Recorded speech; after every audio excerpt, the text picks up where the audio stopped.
Hello and welcome to Godless Bitches 2.0. I am your host, Clare Wuellner, and with me today is our regular Tracie Harris, who is often a host of the Atheist Experience, and she's awesome on that. And then we have special guest, Jan Heimlich, who wrote Breaking Their Will, if you want to hold that up. Right here. And she is the founder and currently on the board of the Child Friendly Faith Project. She's done amazing things with helping survivors of religious abuse, allergies again, sorry. Yeah. And she's also on the board of Foundation Beyond Belief. And what else? Just all sorts of awesome. Yeah. Just a roaming writer as well. Right. There you go. Oh, yeah. And she's also a host on Parenting Beyond Belief with me. That's fun. So we have a topic today that was brought to us because of someone that Tracie knows. So why don't you talk about that? Yeah, that'd be Rod Poole. And he just recently received the 2017 Lifetime Achievement Award from the Royal College of Psychiatrists in the UK, which is pretty much like the American Psychiatric Association here. So that was kind of a big deal. Okay. And he's been a friend of mine for a really long time. If you listen to the original Godless Bitches, you would know that we did like a long episode with him back when Beth was hosting. And then he also called in a couple times to the Atheist Experience about prayer in psychiatric practice and the appropriateness or inappropriateness of that. He deals with mostly ethics in medicine, ethics in practice, and that's how I met him, was reaching out to him on the prior Godless Bitches. We were doing some episodes, and I was looking into actually pharmacy and religious choice, and found some of his papers on medical boundaries and prayer and therapy, and I just on a whim decided to contact him and see if he'd contact me back and ask him some questions about those ethical boundaries that applied between religion and medical practice, and he did write back.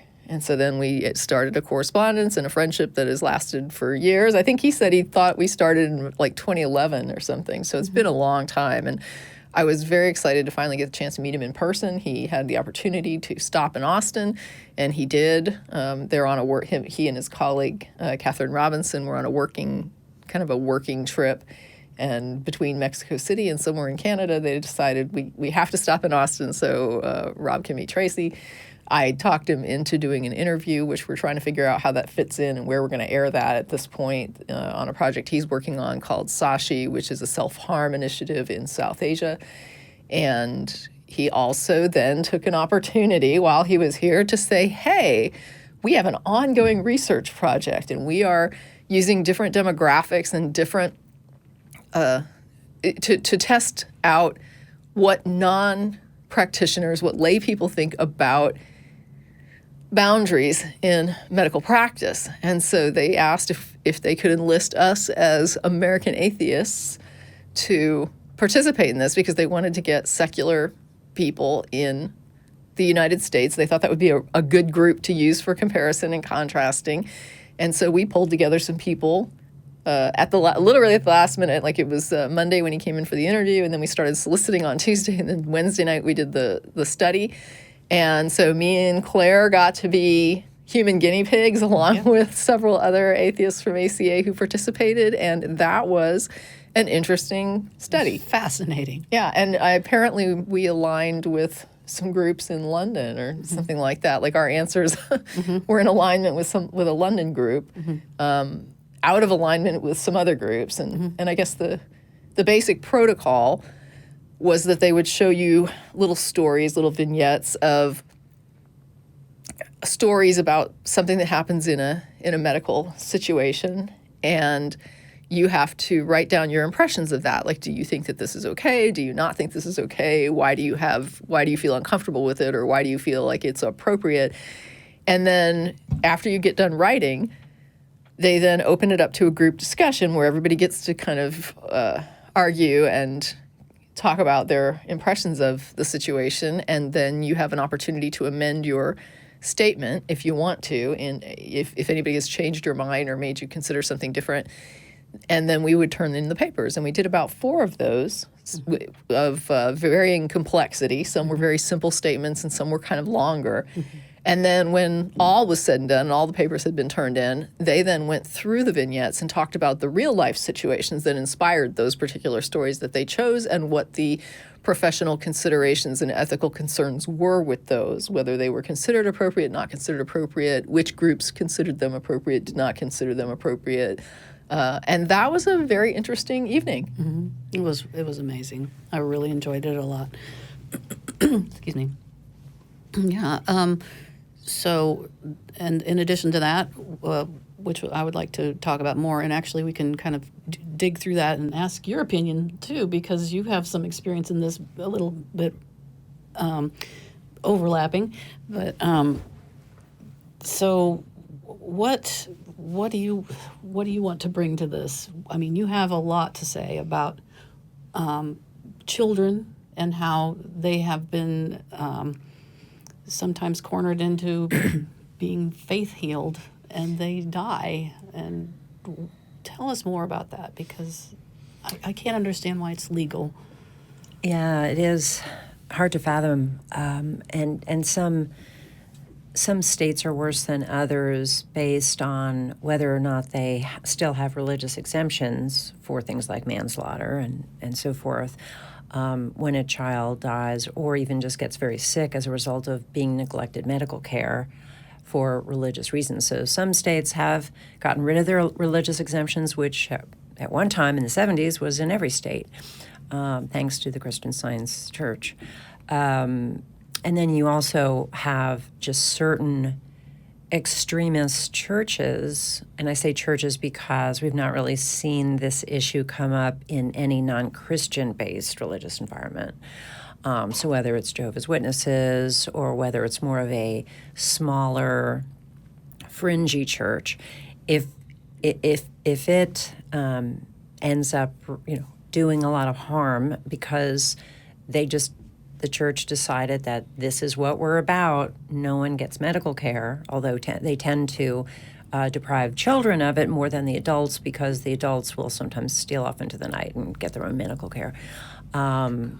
And so when you have situations where a particular church is really perpetrating child medical neglect, then you just really see a spike in that one part of the country. So, for example, Idaho is a state that has never repealed, even partially repealed, its religious exemptions. They have it in 4 statutes, 2 civil, 2 criminal.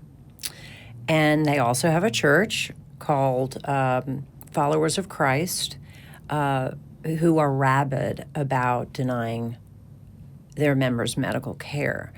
And then you have a really conservative legislature who many of them are adamant about not repealing. So that is one state where we see the highest number of child deaths. What is their justification for not repealing?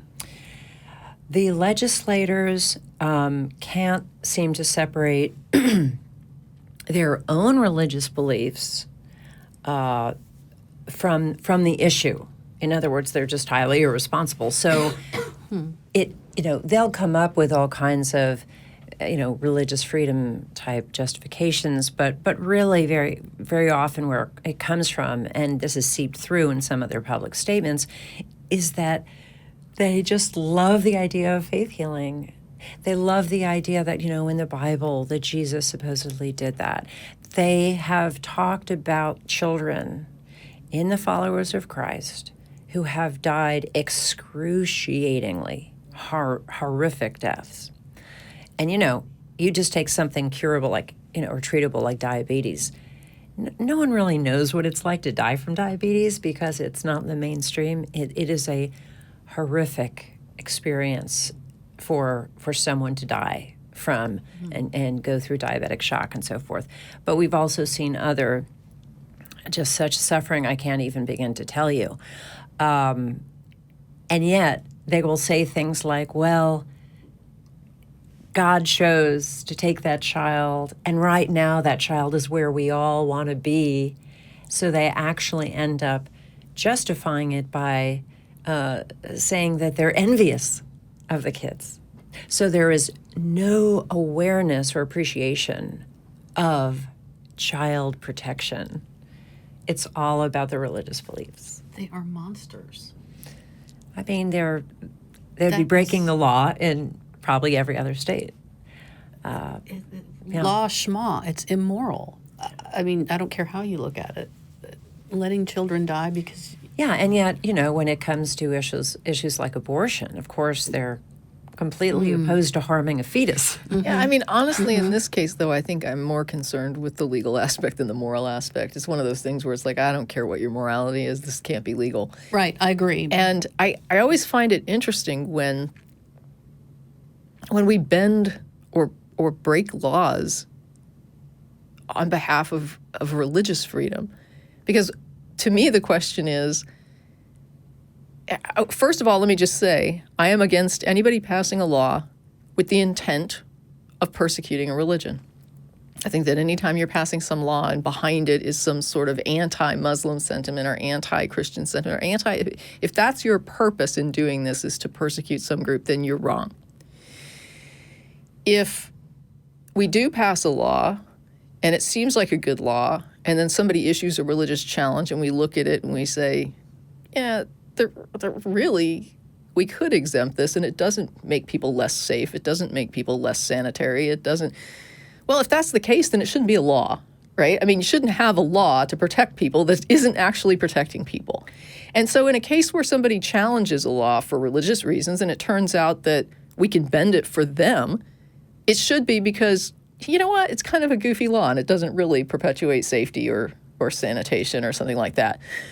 But when somebody comes forward and they say, I would like, this law violates my religious freedom, and we look at that law and we say, you know what, we're not taking this law off the books.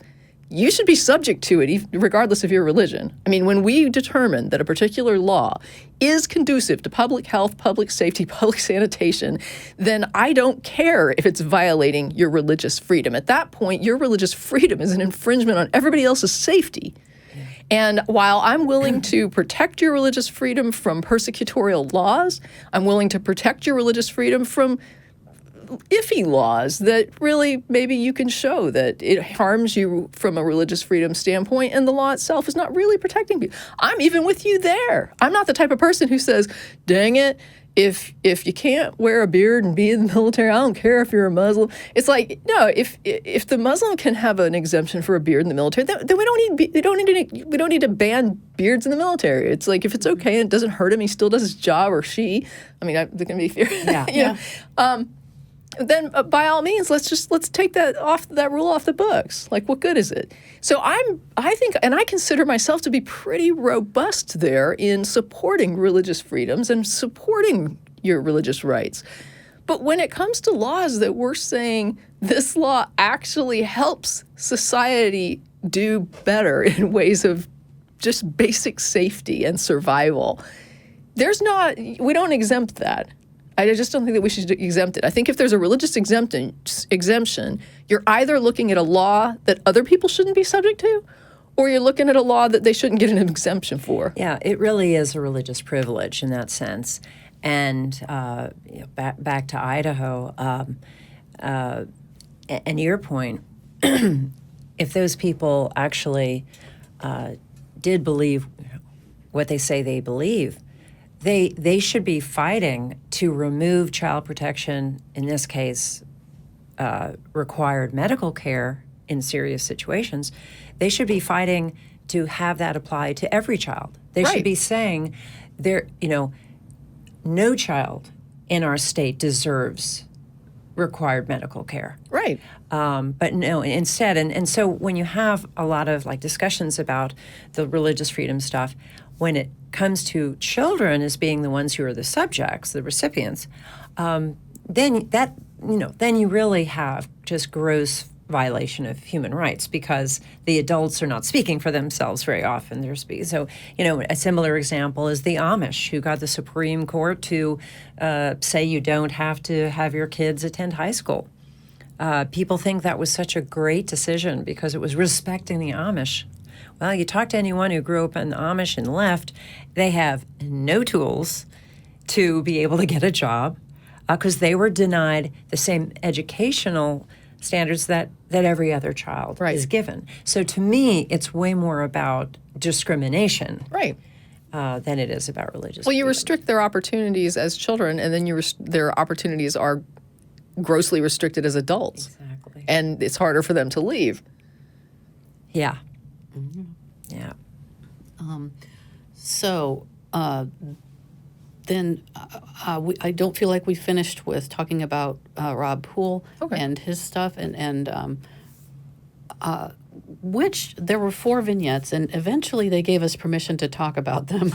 I'm kind of iffy on that. We I can don't think kind that of we should. vaguely. So can we just kind of vaguely talk about? Well, I mean, I can give a real world example, or you right, can give you a go. real world. I You mean, go. this is not one of the vignettes that they use. And let me just explain that they have a limited number of these vignettes. And so if we talk about them on the air, it can corrupt further studies because they're using these things in a repeat fashion. So I'm not going to, even though they kind of debated whether or not we should use them and ultimately said, okay, it might be okay if you use them, I'd still like to use other examples that are not really among their vignettes. So just to make it clear, this is not a vignette that was given up in the study, but it's something that someone wrote to us about that is similar to the vignettes, right? So young man goes into the hospital.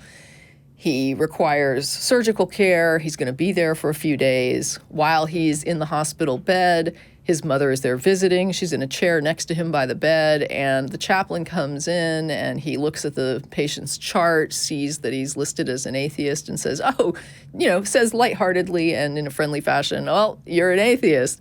I don't guess you're going to need my services then. Have a good day. Hope you feel better," and moves on. So then you'd have to write about, is that an issue? Is that not an issue, or whatever? And obviously, these vignettes were more about medical practitioners, but this is a situation that would be similar to something like this. And in this case, what happened, you would give your impressions, and then afterwards I would explain to you what actually happened, which was that we got a letter from a young man who actually told us this scenario. And he said that it was a problem because he and his mother had a super strained situation about his atheism. So it was a big point of contention, a big point of discomfort and hurt for her emotionally, and she was sitting right there, and this guy is kind of joking about it. And so when you hear about it kind of in terms without the context, you think to yourself, it sounds just like, the chaplain's joking with him, what's the big deal? But with a family member sitting there, and with the way atheism can be viewed in this country as one of the most distrusted groups in the nation, and how some people view it as completely evil and vile and amoral or immoral, evil, wicked, godless, whatever, it can be a touchy subject. And so was it okay for the chaplain to just blurt out that this was an atheist? And one of the things that I brought up during that conversation, that email conversation with the young man, was, what if your mother didn't know? Like, what if she had all of these misgivings and anger or negative feelings and thoughts about atheism, and she thought you were still practicing, and he comes up and reads that off your chart? I mean, I guess you could lie and say, like, oh, that must be a mistake. Really, I am Catholic. But should the patient be put in a situation like that, right? And so that's kind of the way that these things were done. Well, I think a bottom line problem when, there's an assumption that, say, a patient needs or might want to see a chaplain or a pastor or something, they're taking autonomy away from the patient. It should be the patient's right to be able to decide who they're exposed to, what kind of services they get, if they want any. If they want, for example, a humanist, what am I trying to think of, the humanist who does weddings and... An officiant? Yeah. The question should be posed privately to the patient so that the patient then can decide and inform the staff what that person wants. But just to even walk in the room is really inappropriate, I think. Just as inappropriate would be for a humanist officiant to walk into a religious person's hospital room and start talking about How there's no their God. exactly In their view. their Right. philosophies. So I think so much of it, and I think this idea of autonomy is being more appreciated in the death and dying community, where people are really trying to respect the patient's wishes and things like that. But but I think prior to that stage of life, it's just there's just not enough respect that's paid to the person's needs and need for autonomy. Yeah, my example is a small one, but it's one that I'm sure countless people have suffered, and it's similar to actually what both of you are talking about. When my father was dying in hospice, it's the nurses who were there would often talk about their religious views of what he was going through, and when he finally died, a couple of them said things about how he was in a better place, and that sort of thing. And it really surprised me. Medical professionals should stay as far away from any sort of spiritual assumptions as possible, in my view,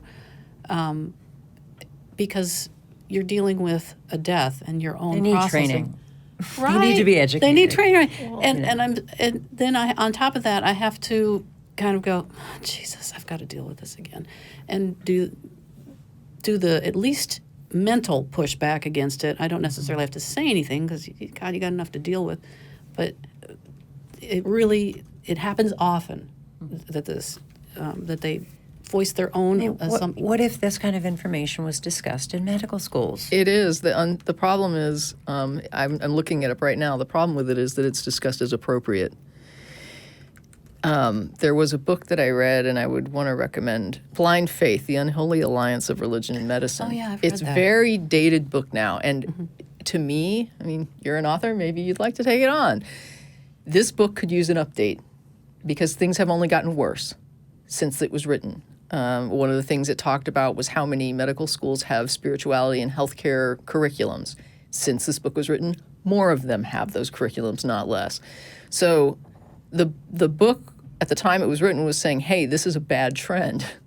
And now it's so much worse.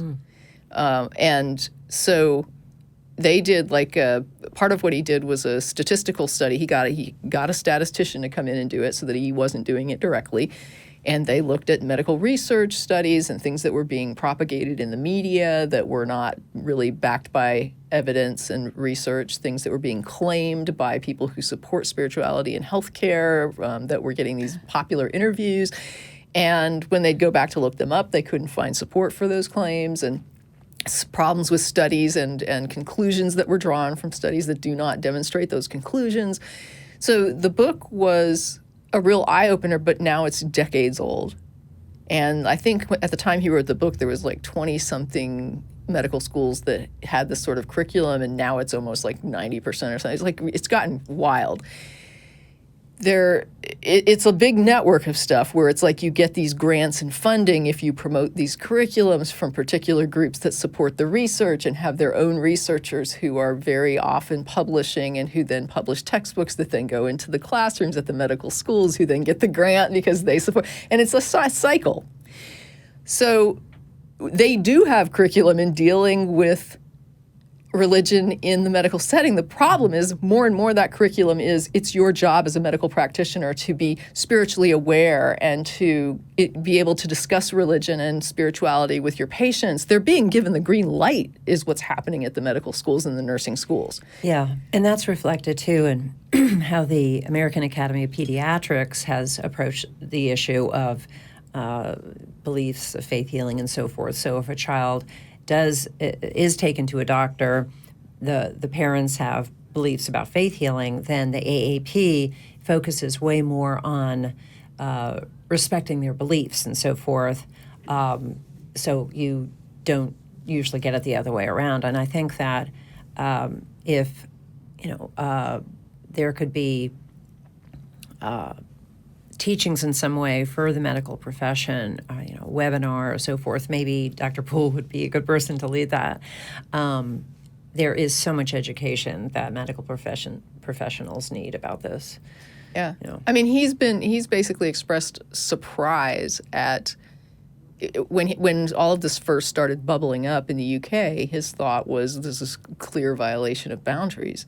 And he has in the last 10 years or so been really kind of stunned with how non-universal his view is, that there are so many divergent views on what constitutes an inappropriate or appropriate act as far as ethics or boundary violations in medicine.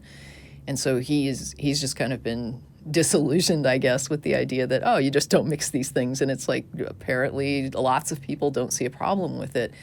And I think a lot of those people are people who are probably mainstream religious people Absolutely, yeah. who benefit more from that sort of, well, what's the problem? If you view Yeah. religion as a generally good thing and you're involved in like a very common religious sect that has a lot of privilege and respect in society, you're probably fine. Who cares if I'm a Baptist. Go ahead and read that off my chart. Yeah, well, that's because your family members are sitting there going, wait, you're a what? Right. I'm never speaking to you again. Yeah. I didn't know you were a Baptist. Right? Yeah, it's exploitive.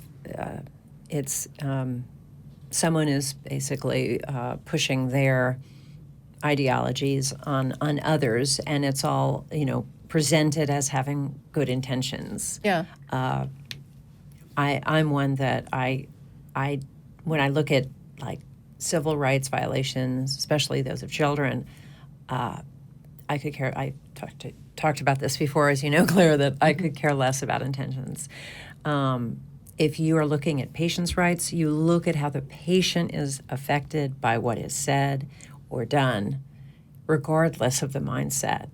And usually we don't even know the mindset anyway of the medical professionals who are overstepping their bounds. And we could talk about too. Obviously, conversion therapy is is something that is a program. An issue that my nonprofit, the Child Friendly Faith, is going to be getting involved in. There is a really great movement right now in play, 50 bills in 50 states where they are banning it, just state by state. They are convincing legislators to ban it. But you still have people, I'm talking again, of course, about children, up to the age of 18 that are taken to religious professionals or pastors Right. or religious leaders. Who aren't subject to those same standards. They are not. They don't have training in psychology, and so they just kind of they replace the need for psychological services with religious dictums and things like that, and it's so harmful to kids to be denied appropriate psychological care when they need it. And that brings me to another area, and that is therapists. And finding a secular therapist can be kind of tricky. There is the Secular Therapy Project. So if you are looking for a therapist and don't wish to be proselytized to, you can check them out. But I have had people try to pray with me in a counseling thing, and it's it really my confidence in what they can do to help me just goes through the floor, because if you think that's going to help me, I'm kind of done. It's not going to do anything to help change whatever is going on, in my view. I know that religious people don't agree with that, but one counselor, I just got to the point where I was like, okay, at first interview question, I'm an atheist. How do you feel about that? And she said, well, I don't have a problem with that. And I thought, Yeah. it's kind of like, I don't think that's going to work. Yeah. So, you have to be careful about that, because there are also, it goes both ways. The spiritual sort of counselors can judge an atheist and believe, as I'm sure we've all heard, that the reason that you suffer from depression or the reason that you have whatever anxiety is because you haven't found religion. And there's a huge conflict there in the sort of help that a person needs, Right. and how much religion impacts that. So there's yet another Well, one of place. the things that was brought up in the book Blind Faith were the ethical implications of doing research into health, welfare, and religion, right? And so he was asking the question about, do you want to go there with these studies? Do you want to go there? Because if your goal is to start implementing this in the medical field, what happens when you do a study that shows that going to mosque people are generally happier and healthier than people going to church? Right? What do you do with that information? As a doctor, do you tell people, you might want to convert to Islam because, Right. it It's has the ethical thing to do. Yeah, there's a statistical correlation between health and welfare and, Islam. And I'm not saying that study has been done or that finding has been found. What I'm saying is that when they start to do these things where they say, well, people who regularly attend church have higher rates of whatever, and he's like, do you want to go there? Because this could quickly break down into separate sects, separate religions, separate. What do you want to do with this information? Do you want doctors to start prescribing religion and even specific types of religious practice or sex? Like, this is where this can go. And so if you want doctors involved in people's religious decisions, or even like he was talking about marriage decisions, well, married people report they live longer, and so maybe you should consider getting married, right? It's like these are not the things your doctor needs to be prescribing to you. I will let folks know that if you're looking for a few books that have more updated information, Dr. Paul Offit is one of our advisors and has written some great books that look at the intersection of medicine and religion. And his latest one, I believe, is called Bad Faith. Mostly about vaccination and medical neglect. He's even invented a vaccine. He's quite prestigious in Philadelphia. Yeah. Super cool. Yeah, the vaccine thing, that's not necessarily a religious thing, the anti-vaxxers, but it borders on religion in terms of... Well, yeah, I mean, some people will deny medical care because they just believe in only using holistic health type of remedies, So it isn't, that also is not always have a religious impetus. But yeah, with the vaccination, that has been a huge problem in religious communities where they don't believe in it. And other folks, have their reasons as well sometimes. But, that's a situation where failing to go along with the program means you're not only endangering your own children, but those that interact with your kids. The herd immunity is so important there. And when those measles outbreaks occur, like we see in the news from time to time, it's not just the people whose children are of this faith that are going to be impacted. It goes far beyond that. And that is where I think it's crystal clear what you can do. And yet... The problem is that when it works well, no one sees the value of it because everyone's healthy. Right. They only see problems when they stop vaccinating, and then then you start hear discussions about it. But so often people are convinced that they should not vaccinate because of just fallacies out there relating to autism and whatever, which have been debunked. Religious beliefs, so forth. They can feel so strongly about it because they did not grow up, didn't see people dying in front of them from diseases that we can vaccinate against. I was born to older parents, and so I had lots and lots of relatives that were the age, that were aunts and uncles who were the age of other kids' grandparents, right? So I had a lot of aunts and uncles who had illnesses that are preventable. Polio? Yeah, polio, definitely polio. And then, other things that, like rheumatic fever. Mumps. There are diseases that people have never even heard of that are on that list that you just don't see anymore. Part of why they haven't heard of them is because you don't see them anymore. And, tons of my mother and father's relatives had a lot of the illnesses that were eradicated to the point that you don't even know what they are. Like there's probably a lot of people that are like, oh, what is rheumatic fever? Like I've never heard of that, right? These things were rampant and ravaging communities. They were killing people and worse, like leaving lives where they were completely restricted, maimed, unable to move, and it's just awful the things these diseases can do. It's not just kill you; it can leave you with decades of long-term disabilities. Yeah, really. And this is something that is completely preventable. Yeah.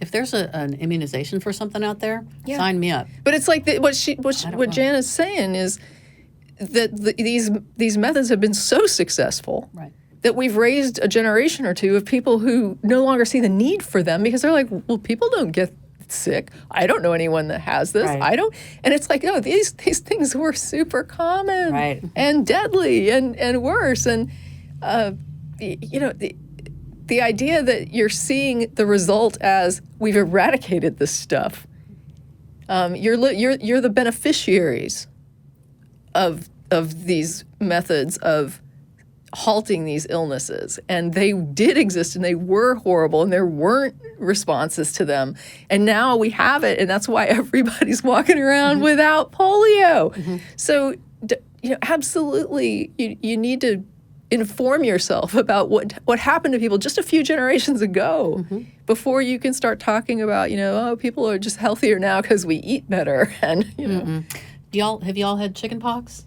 I did not. Yeah, I did. And when I found out there was a vaccine for it so that my kids didn't have to get it, woohoo! Awesome, man. 'Cause you went through it. It was awful. It was awful. I remember it, and I was just a little kid. So, yeah, vaccines are good. And And then you have parents that do the chickenpox parties. Oh God. They will intentionally afflict their children with chickenpox Yeah. in order, you know, because they just think they're going about it the natural way. They're really risking their children's lives in doing that. right. It's. I don't know if it's if they do that because they don't know how serious chickenpox is. Are they young enough that they didn't I go think that through there are ideologies that also stem just from the whole natural. My mother wrote some of the earliest books on holistic health and homeopathy and things like that. So I understand that a lot of those ideas pretty well and where they come from. But I do think that that movement, that ideology can be taken to extremes as well, where people are being denied necessary medical care due to beliefs about natural care and holistic health. Wow, that's interesting. Because your father, on the other hand, Being a medical doctor and surgeon. right? Yeah. Well, my parents, respected each other's work. They didn't really look into what the other was doing to the point of critiquing it. So, Dad was going to the hospital and doing his medical experiments and treating patients, and Mom was writing books and interviewing experts and those things. And they, they just kept to their own ideas to themselves, really, for the most part, and said, "Oh, good, honey, you've put out another book. That's great." Yeah. So it was very supportive. Yeah. Right. Well, that's good. That's cool. And then there's at least one more thing where religion and medicine intersecting is problematic, and that's in the Catholic hospitals. They believe that if something is intrinsically immoral, it should not be used medically. And everybody knows that means that a Catholic hospital will not do abortion. What a lot of people don't realize is that when they choose a hospital, that it is Catholic. I was reading an article, and it talked about how Catholic hospitals more and more are burying the fact that they're Catholic hospitals further and further into the information that you have to dig through. And they're purchasing more hospitals. Yeah, they're more numerous, and like 1 in 3 hospitals. I can't remember the statistic. I won't say it, but it was a very high percent of hospitals are Catholic hospitals. So you go to a hospital thinking that you can maybe get the care you need. Let's say if you're pregnant and the fetus has died, and you think you can go to the hospital and get taken care of, they will not abort that fetus. You also may be denied the right to get contraceptives. Yeah. I think about, well, what if a woman is on the pill and she's in the hospital? If she's a diabetic, they're going to give her insulin. They're going to take care of all of her medications that she does not have with her right at that time. But what if she's in the middle of the cycle and she needs to keep taking the pill? They may very well say, well, you're out of luck. That really, really is true. They also no emergency contraception. That is not too big of a surprise. But if you have just had a baby and you want your tubes tied, nope, not going to do it. They will not do that. They will also not perform vasectomies. And there's also the assisted suicide, which is becoming more common. I think it's legal in 7 states now or something like this now. Yeah, they will keep you going. I think of times where someone's in a dire situation and the EMTs are there and they're saying, okay, we're going to take you to this hospital. Is that okay? Or we can take you either here or there.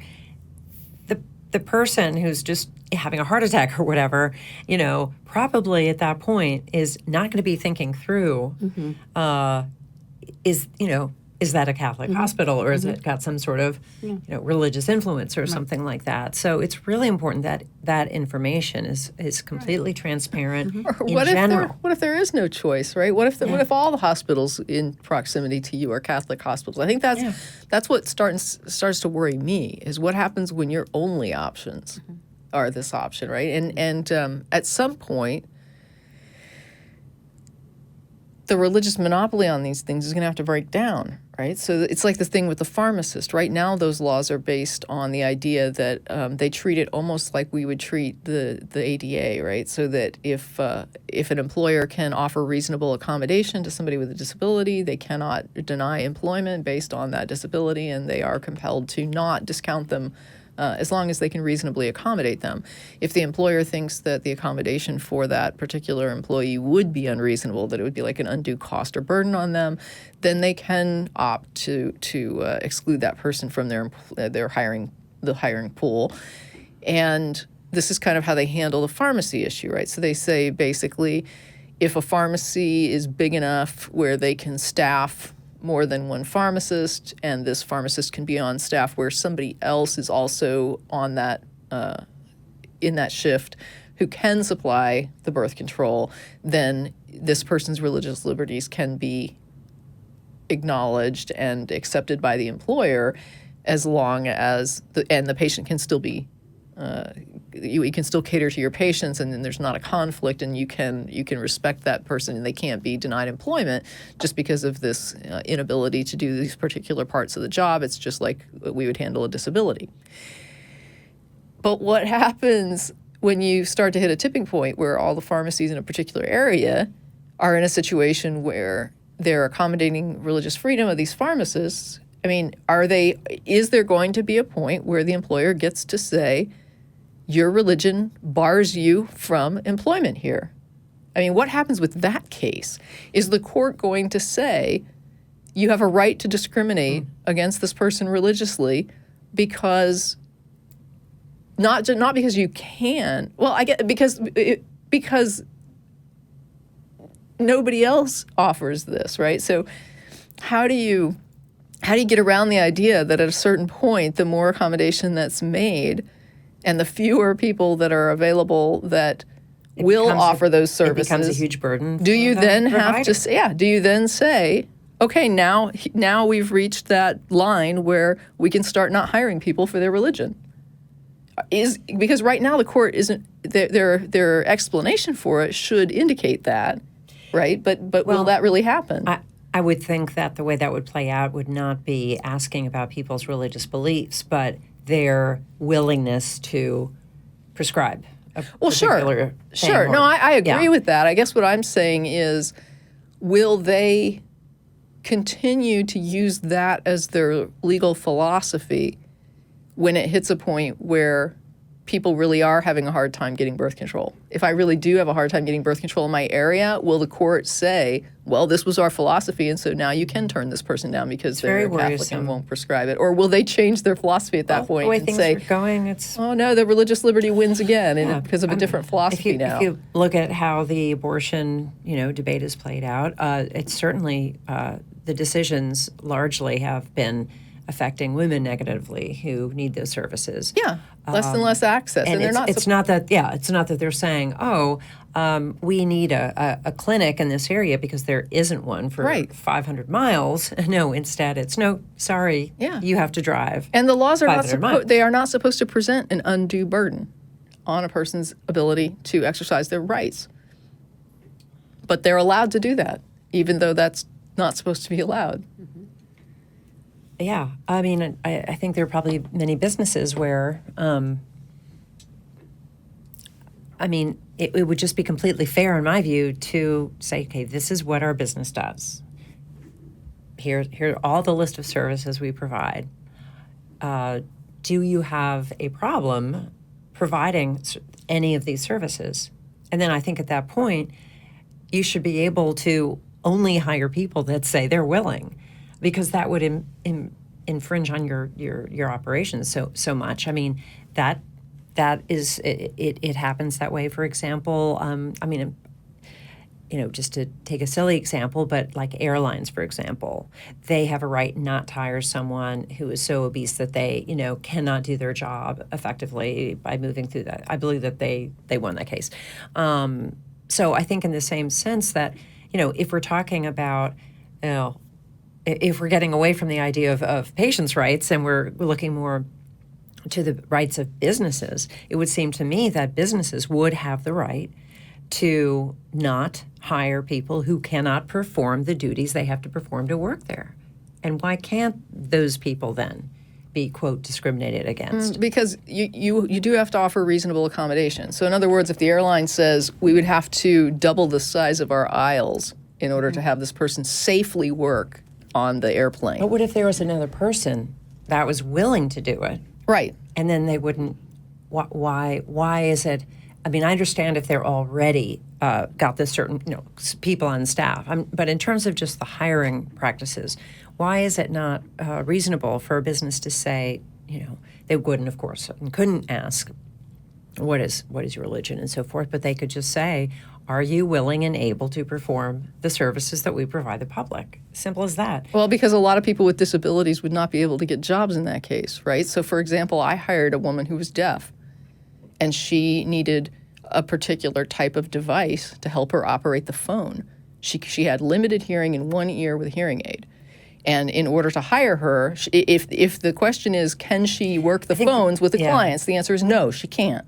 Right. But we could buy a device that ran about $100 that could then make her be able to do that. So maybe the question isn't can and will you, but just will you? Are you willing? Or can we offer some sort of accommodation that allows us to still do what we need to do while you're employed, that is reasonable? I mean, that's been the standard. That's been the disability standard, has been, you know, if we can reasonably work around your disability in some way, we're required legally to do it. And part of that is because people with disabilities need to work. And nobody would hire them if you could hire somebody that you didn't have to accommodate at all. Right, but what I'm pressing on is in the situation with a woman who's deaf, if she were asked if she were willing, she would, I'm sure, say yes. So it's more of, you know, giving agency to the person. It's not about an ability thing. Can you do this? To me. I mean, I don't know enough about. We have always categorized religion as an inherent part of the person, right? So our laws and our Constitution understand religious belief as something that is like integral to the person. How you view it'd be like saying that I have to believe in God in order to do a job, or how conscientious objectors, for example, right? Like, is it okay for the government to compel people to be in a position where they might have to kill someone if somebody says, no, I am completely opposed to that, and I don't think I could. I think I would be unable to kill somebody in that situation. We understand that there's like a moral part of people where they can't violate this part of themselves.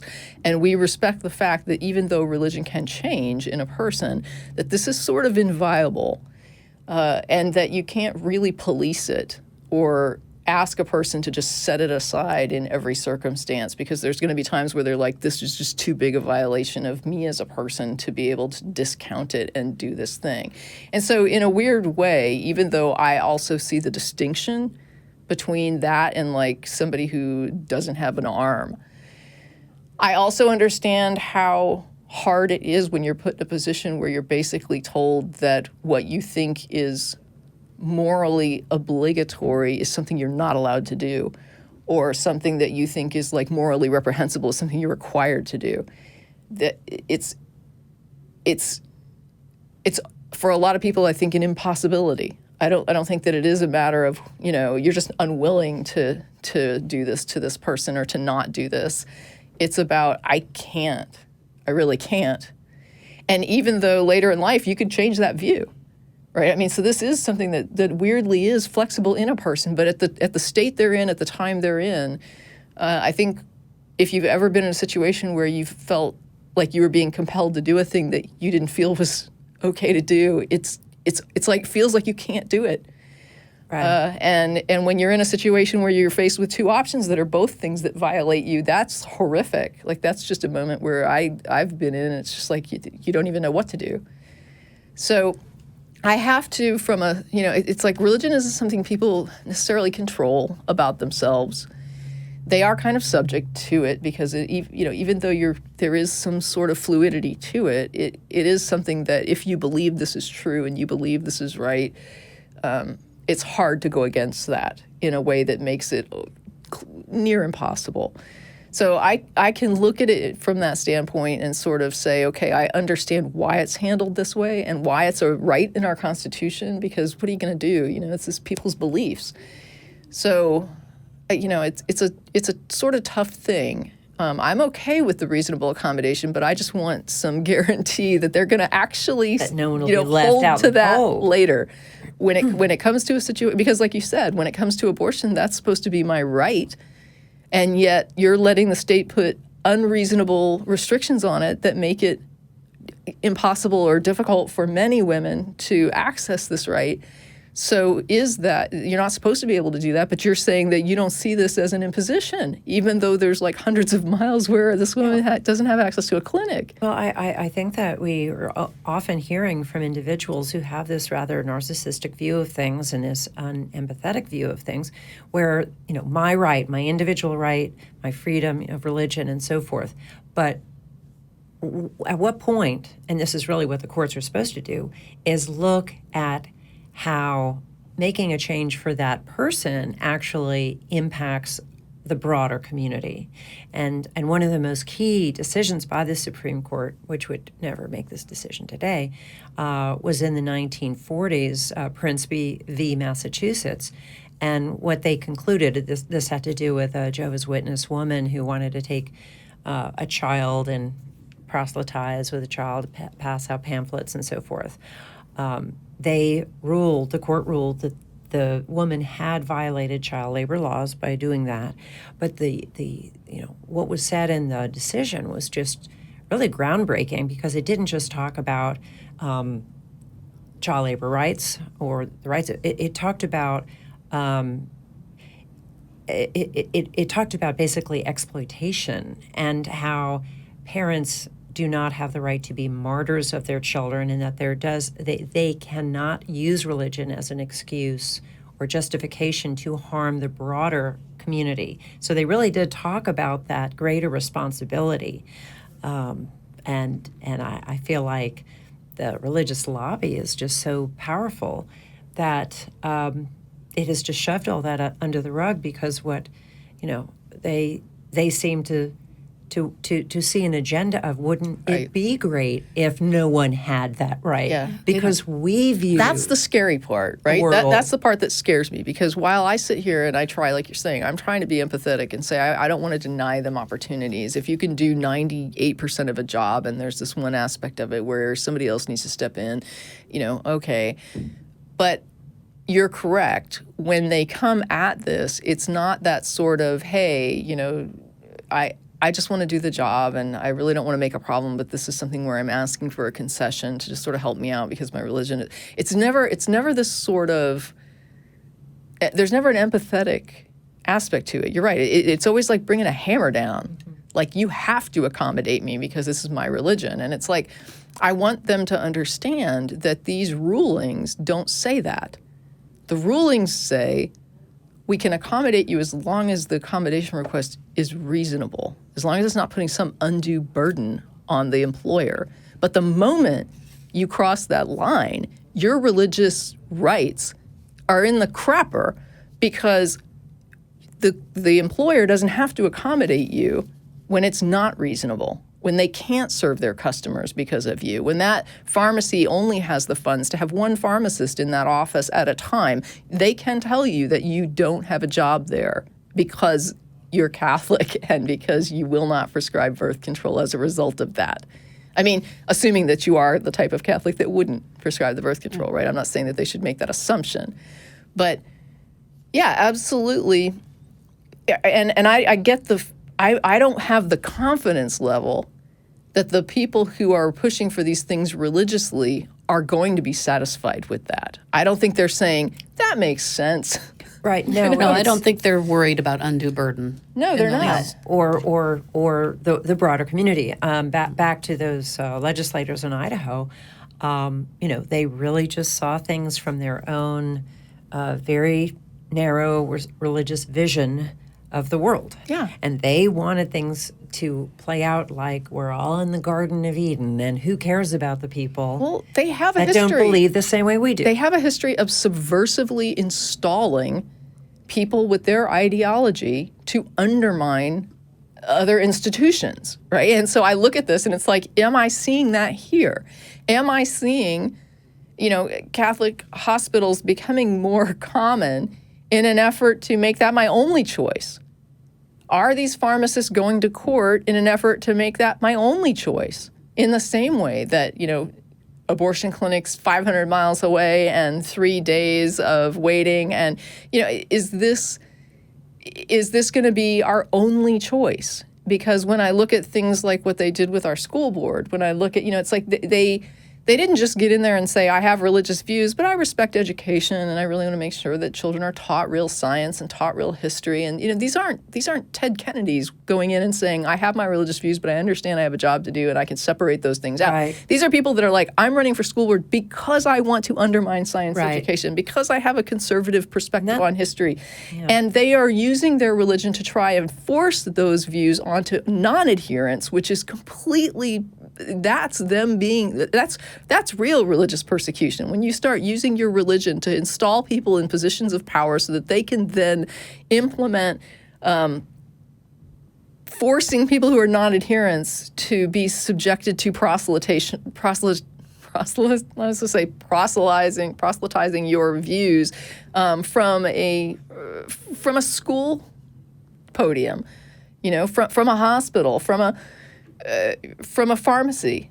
Like, this is the thing that gets me, is this idea that they think that it's okay to abuse these institutions in order to proselytize and in order to inflict their perspectives onto non-adherents. And we're seeing it with employers too, right? Like, I'm going to provide insurance, but I'm not going to provide you insurance so that you can make your choice whether to do X or Y.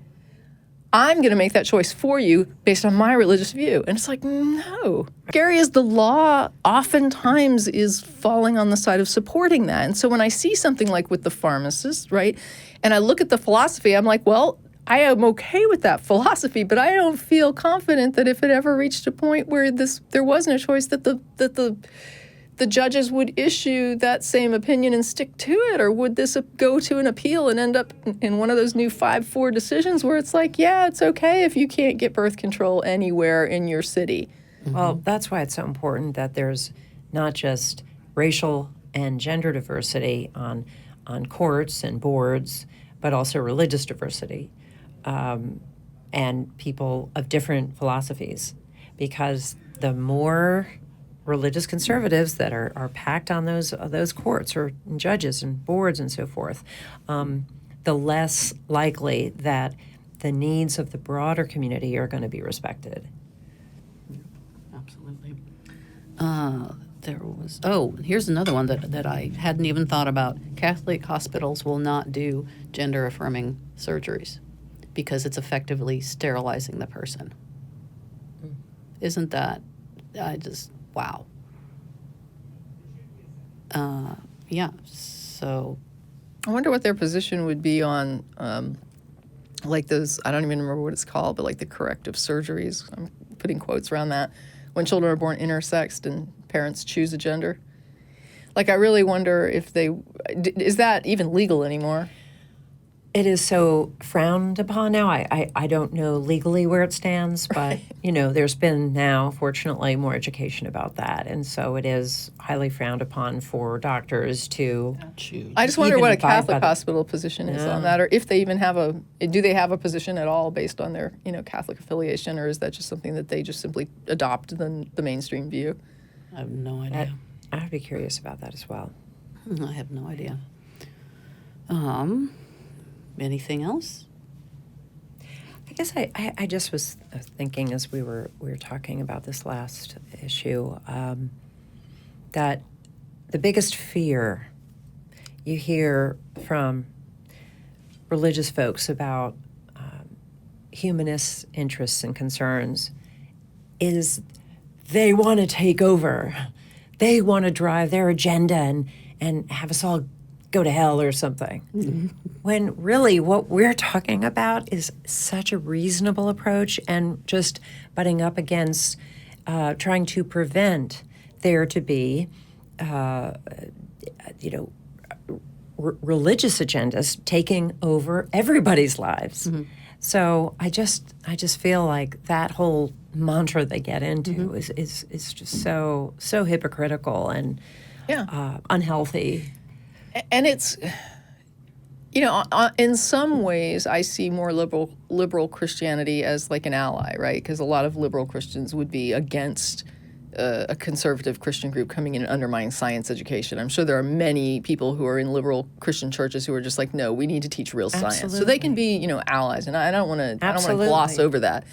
But in some ways, there's sometimes a buffer for more conservative religions. One of the things is the spirituality in healthcare, where, like the Royal College of Psychiatrists has a special interest group, the spirituality and, interest group for mainstream psychiatrists there, and it's very big and it's influential. A lot of religious people are going to see that as a good thing. Like they don't see the minority view, right? So they look at it like, well, religion is a good thing because that's mm-hmm. their experience with it. And they see these people that are going into the school board as like this fringe group of people. And it's like, well, they are fringy, right? I'm pretty sure that most Christians aren't faith healers. Like most Christians probably take their kid to the hospital like everybody else.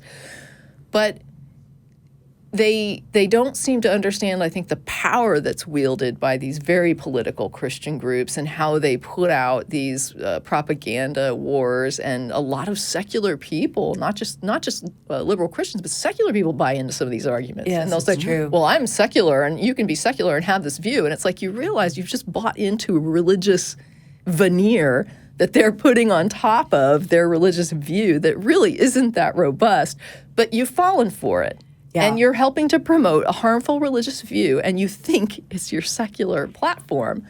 And I'm not saying that this is 100% of folks, but in general, they'll start giving arguments, and it's the same ones that are put out by these pro-life religious groups that as their sort of, here's our apologists, or after the fact or post hoc apologies for why these things should be supported socially, even though really when you get down to the core, it's because the Bible told me so. And I had to come up with descriptions of it that could sell in secular society. This is what I came up with, and a lot of secular people fell for it. And so now I've got this liberal Christian and this secular Christian attitude with, and spirituality and healthcare. One of the things I found, and I won't talk too much about it because I've already talked about it in the Atheist Experience, but one of the things I found is that they would start a discussion, like there'd be an article about spirituality and healthcare, and they would start out broadly, like, oh, spirituality can encompass all kinds of things, right? And they would just make it like, oh, it's just being social, or it's just whatever. Yeah. And whatever you want it to be. You get partway into the article, and suddenly it's about how important religion is to people and what a big aspect of spirituality, and then the whole rest of the article is about religion and healthcare. And you're like, I thought this was supposed to be the broad. It's like they sort of give you the soundbite of it's just this broad, non-religious thing, and then ultimately it starts getting into. And then this is why we have to meddle in people's religious views when they come through our medical office doors. And they even have a movement to do a spiritual assessment, which is you sitting down and them grilling you about your views on spirituality. And they're saying that the doctors themselves should be able to do this, right? The practitioners themselves. Why? To what end? Whether you want to do it or not. Right? Why? To what end? I don't understand why. They think that this is a big part of who people are. And what I'm trying to say is when you're the mainstream sort of liberal, broad, happy Christian, you're thinking, well, yeah, this is a big, important part of people's life. I mean, it sounds very, very intuitively correct because you're not thinking of the minority. Well, they want to be very accepting. They also can be very naive. I've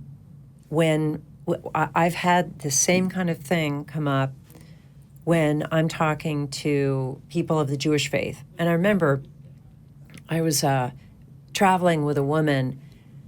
She's a liberal, lesbian, Jewish woman. And she got my book, and we were talking about it. And the only problem she had with it was that I was giving, I was talking about male genital cutting as an example of religious child abuse. Right.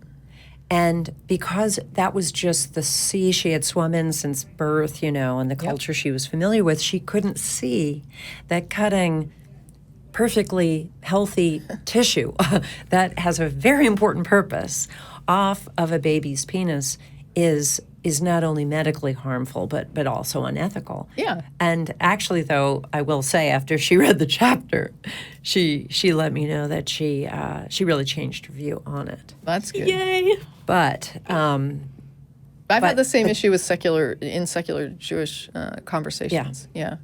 Yeah, it's different than really difficult. They can see how it's so wrong to do that to girls in other cultures because it's not done frequently in this country. And of course, we've banned it in every state and federally, female genital cutting. And I'm not necessarily equating the two because some can be more severe forms, some can be less severe forms than male. So, that's just an example where, and we've seen this too, like I used to, on our board of the Child Friendly Faith Project, we wanted to have that religious diversity. So there were humanists on the board, we had a Baptist preacher, we had an Orthodox rabbi, we had a Pentecostal. And I thought, okay, this is great because we wanted to engage with religious communities on these issues of religious child maltreatment.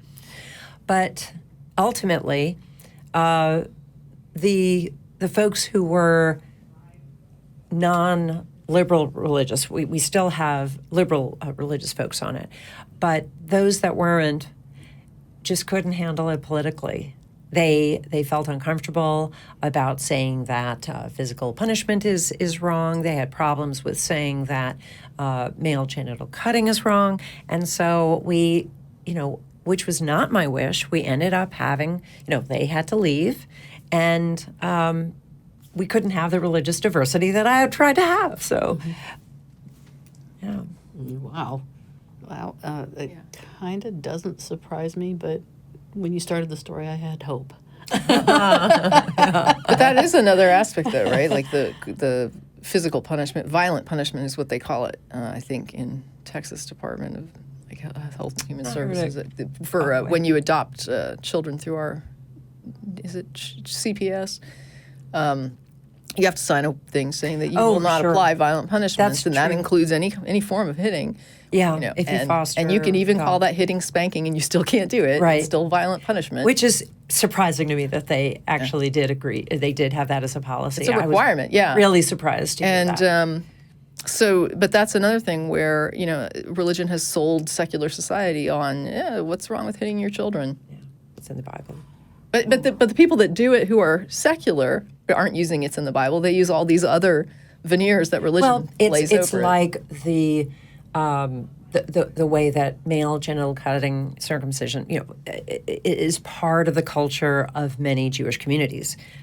our nation spanks kids more than just about any other nation. It's something that we all grew up with. And so it's really hard for a lot of people to look at themselves, look at their culture, and say, we've been doing something really wrong to children for a long time. It's very, very difficult for people to get past that cognitive Yeah. dissonance. And it's most difficult when somebody thinks God is telling you that's the best way to rear your kid, right? Yeah, it's a powerful motivator. Well, yeah, right at the moment.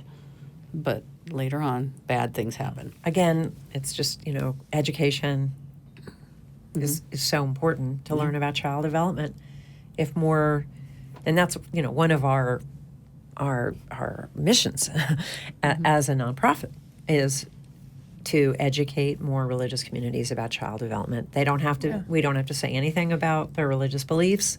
Just know that at this age, this is what's going on in the child's brain.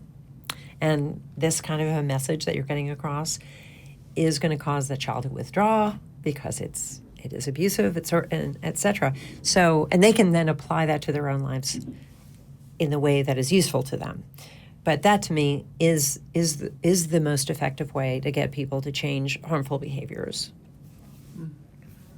Yeah, which kind of reminds me of another aspect of this that we talked about before, Tracie and me, about and also Dr. Poole talked about, is the power dynamic between physician and patient. When you have that dynamic, any sort of religious talk from the physician has an additional power to it. It's not. Oh, yeah. And I had a super small example of that being true for me. I didn't really push the Santa Claus idea with my kids. I kind of did, but not a whole lot, because I was kind of on the fence about whether I wanted to do that or not. But my son independently figured out that it didn't make sense for reindeer to be flying and the sleigh to be behind it. It would be hanging, he thought. And I was like, oh, okay, now there's a good reason to figure out that this can't be real. I'm like, okay, cool. And I was explaining this to a physician, and he said, oh my gosh, that's awful. How is he going to have a sense of wonder? And I thought, oh, did I break him? Did I do something wrong? And, had anyone else said that to me, I'd be like, go to hell. He's fine. The kid's fine. He figured it out, and, he'll have other things that he can have wonder around, like, Right. How about physics? Physics is pretty damn awesome, But because he was a physician and because he was an important physician to me, I was like, oh, for just a second. Yeah. And that's something that A lot of people are very intimidated to even ask a question of their doctors. Right. And I think the question you raised earlier about asking a nurse, asking a doctor, saying, I'm a humanist, is that a problem for you in any way? And seeing their reaction to that, that's a really useful thing, I think, for people to keep in mind. Yeah. They do have a right to ask that. Right? Yeah. Yeah. Please don't foist your religion on me. It's not a kindness. Or have some bias that you don't even realize you have. And how might that affect your treatment of me or my child? Absolutely. Oh, that's the dangerous one. All right. Good stuff. We ready? Okay. Thank you, Tracie. Thank This was you. awesome. And thank you, Jan, for coming, especially on short notice. This was great. Absolutely. Enjoyed Thank you it. to the guys on the other side of the wall over there who do all the real studio. work of Thanks, making y'all. this go. Woohoo! hear the Phil. cheers. Can you hear the cheers out there? Over there? All right. So I'm going to leave you with this final thought, and that is, we don't need a savior. We have each other. It's all we've ever had and all we'll ever need. Thank you. Bye. Take care, everybody.